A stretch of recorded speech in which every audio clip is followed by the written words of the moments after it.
হ্যাঁ, নমস্কার। আমাদের আজকের পিঠেপুলি অনুষ্ঠানের শেষ দিন। বোমবাদা সামনে এসো। আমি প্রথম দিনই বলেছিলাম যে আমরা 14 বছর ধরে এই অনুষ্ঠানটা করছি। যখন শুরু করেছিলাম তখন ভাবতে পারিনি যে এইভাবে অনুষ্ঠানটাকে এগিয়ে নিয়ে যাবে।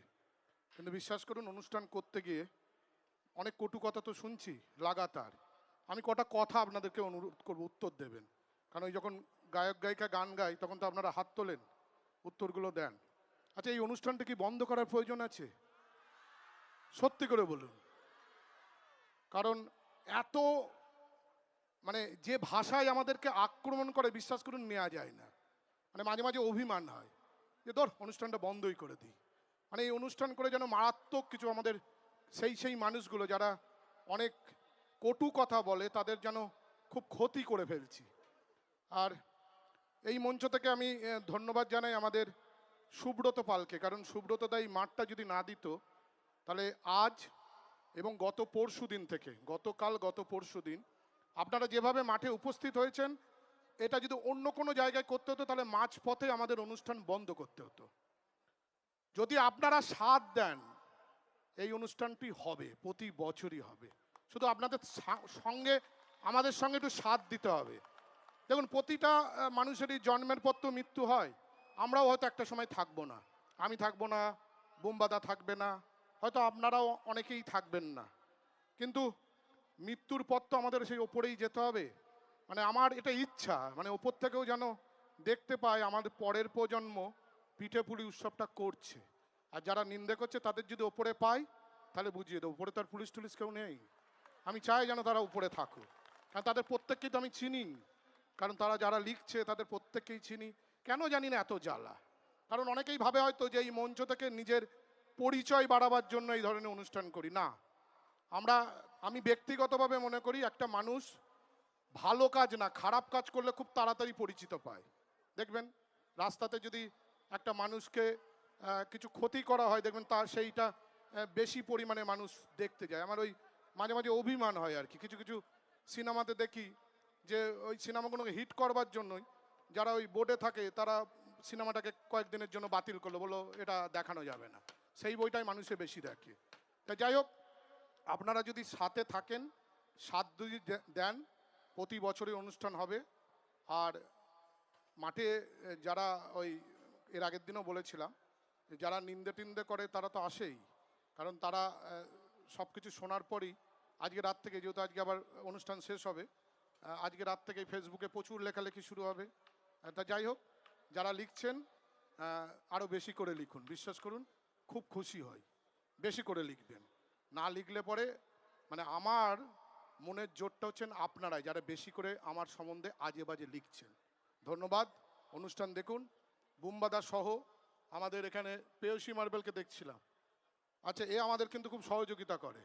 যারা মার্বেল টার্বেল করবেন পেয়সী মার্বেল থেকে কিনবেন, বেশি বেশি কিনলে আমি বেশি বেশি পয়সা পাবো। বেশি বেশি কিনবেন আপনারা। আর কেনবার সময় একটু বলে দেবেন যে ওই মঞ্চ থেকে বলেছিল বলে আপনার কাছ থেকে কিনছি, যাতে আমার ওই উৎসবের কমিশনটা নিতে সুবিধা হয়। আর ধন্যবাদ। সুব্রত তাকে দেখলাম তো ওখানে বসে রয়েছে। অনেক অনেক ধন্যবাদ, কারণ মাঠটা দিয়েছেন। আর মাঠটা আপনি অন্য কিছু করবেন না, এই পিঠেপুলি আর বইমেলার জন্য রেখে দেবেন, তাই তো নাকি? অনুরোধ করুন, দয়া করে বিল্ডিং টিল্ডিং করবেন না। আপনার অনেক জায়গায় বিল্ডিং আছে, ওখানে থাকুক। এই মাঠটা রেখে দেবেন, কারণ কালনাতে কোনো মাঠ টাট আর নেই। একটা অগরনাথ পার্ক মাঠ আছে, যেখানে খেলা ছাড়া এই ধরনের উৎসব করলে আরও নিন্দায় পড়ে যাব। কারণ মাঠটা প্রায় 6 কোটি টাকা ব্যয় করে বাংলার মুখ্যমন্ত্রী মমতা বন্দ্যোপাধ্যায় এই মাঠটাকে একদম মাঠের রূপ দিয়েছেন। সেই মাঠে যদি অনুষ্ঠান করি, যে ধরনের ঘাস আছে সে ঘাসগুলো নষ্ট হয়ে গেলে আরও সমালোচনার মুখে পড়ে যাব। তাই অনুরোধ করছি। এবং আপনি একটা ঘোষণা করেছেন বোধহয়, এই মাঠে একটা বড় মাপের বোধহয় একটা শিবলিঙ্গ তৈরি করবেন, উনি ঘোষণা করেছেন। আমি অনুরোধ করবো এমন দিকে যেমন হোক, যেন ওই শিবলিঙ্গটাও থাকবে আর পাশে আমাদের মঞ্চও থাকবে। অন্ততপক্ষে অনুষ্ঠান হলে পরে বাবাজির নামে গান গাইলে পরে তারা ওটাকে দেখিয়ে গানগুলো গাইতে পারবেন। আর আমি তো সুব্রত দাদাকে একটু মঞ্চে ডাকলাম, উনি অন্ততপক্ষে এখানে আপনাদের সামনে কথা দিক যে এই মাঠে অন্য কিছু করবে না। আপনারা সবাই সাক্ষী রাখলেন। আর যখন সুব্রত দা বলবে, দয়া করে বলছে ওটা মোবাইলে রেকর্ডিং করে রেখে দেবেন। ঠিক আছে, যদি ভবিষ্যতে যদি কিছু করতে যাই, জনস্বার্থে একটা মামলা করব আর ওই রেকর্ডিংগুলো দেখাবো যে দেখুন উনি কিন্তু এই মর্মেই মাঠটা কিনেছিলেন।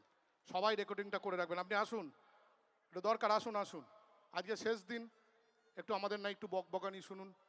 অনেক ক্ষেত্রে তো পাড়ায় মোড়ে মোড়ে দাঁড়িয়ে অনেক কথাই বলি, সেই কথার সঙ্গে এই কথার তো কোনো মিল থাকে না। ওখানে বেশিরভাগই মিথ্যে কথা বলে দিই, আজকে সত্যিগুলো বলছি। সবাই মিলে রেকর্ডিং করুন কিন্তু কথাটা। ফোনটা অন করুন, সবাই সবাই অন করুন। এবার বলছে, বলছি আজকে সেদিন পিঠাপুলির আমরা দেখুন প্রতি বছর 14 বছর ধরে এই প্রোগ্রামটা করে আসছে আমাদের মাননীয় বিধায়ক এবং বোম্মা। এবং দেখুন আমি আর প্রথমেই গতবার যখন বইমেলা করি আমি পল্টুকেই বলেছিলাম যে দেখো আমরা তো মাঠ আস্তে আস্তে হারিয়ে যাচ্ছে, তো যদি মাঠটা পাওয়া যায় মানে পরিচিত লোকরাই কিনেছে, তো ওদের থেকে মাঠটা আমরা যদি নিয়ে নিতে পারি তাহলে এই মাঠটা আমরা বইমেলা এবং পিঠাপুলির এবং আদার্স কোনো প্রোগ্রাম যদি হয় এই মাঠেই হবে। এবং আমি দায়িত্ব নিয়ে বলছি মাঠ আমরা নষ্ট করব না, মাঠটাকে আমরা মাঠের মতনই রাখবো। এবং আমি কথা দিচ্ছি মানে এ, মাঠটা মাটি থাকবে এবং শিবলিঙ্গ যেটা হবে এটা একটা সাইডই হবে, সাইডটা হবে শিবলিঙ্গও করবো, এটা আমার অনেক দিনের আশা এবং প্রতিজ্ঞা, এটা করবই আমি। মাঠটা ফ্রি থাকবে, একদম সবার জন্য উন্মুক্ত থাকবে। সবাই ভালো থাকুন, নতুন বছরে আগামী বছর যেন আরও জমজম করে আমরা এই প্রোগ্রাম করতে পারি। দুটো প্রোগ্রামই হবে এখানে। সবাই ভালো থাকবেন, সুন্দর থাকবেন, এ বলে আমার বক্তব্য শেষ করছি। সামনে বছর মাঠে একটা ভালো ব্যান্ড করব, ফসিলসকেই নিয়ে আসবো। ঠিক আছে, নিয়ে আসবো। তবে বললাম একটা কথা, সঙ্গে থাকতে হবে। অনেকে অনেক কথা বলবে, সঙ্গে থাকা মানে বুঝতে পারছেন তো কি সঙ্গে বলছি? থাকবেন তো নাকি? কথা দিলেন তো? থাকবেন তো? থাকবেন তো? সঙ্গে আছেন তো? আছেন তো? যারা কটু কথা বলছেন তাদের প্রতিবাদ করবেন তো? ফেসবুকে যারা আজে বাজে মন্তব্য করেন আপনারাও তাদের ঢুকবেন এবং প্রতিবাদটা করবেন। কারণ বারবার একই কথা বলেছি, এই উৎসব কোনো সরকারি উৎসব না। অনেকে তো বলে আমরা কোনো সরকারি অনুদান এখানে নষ্ট করি না, সবটাই আমাদের ডোনেশন, যারা মেম্বাররা আছেন আর এই কিছু মানুষজন আছেন যাদের নাম কয়েকজনকে বললাম, তাদের অর্থের টাকাতেই এই অনুষ্ঠান হয়, এটা জেনে রেখে দিন। এমনকি ইলেকট্রিক পর্যন্ত টাকা দিয়েই ব্যবহার করছি।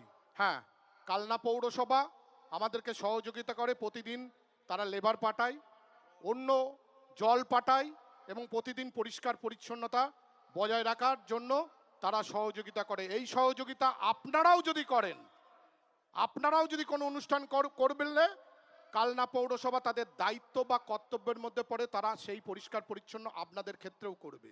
তার মানে এই না যে কেবলমাত্র আমাদেরকে করছে। আমাদের সত্যি কথা বলতে আমার অনুপ্রেরণা আপনারা, আপনারা আছেন বলেই আমি আছি। আপনারা না থাকলে, আমি অনেক জায়গাতেই বলি, আমি তো কোনো পরীক্ষার মাধ্যম দিয়ে এমএলএ হইনি। আপনারা আমাকে চেয়েছেন, আমি এমএলএ হয়েছি। যেদিন চাইবেন না সেদিন এমএলএ হব না। সবাই ভালো থাকুন।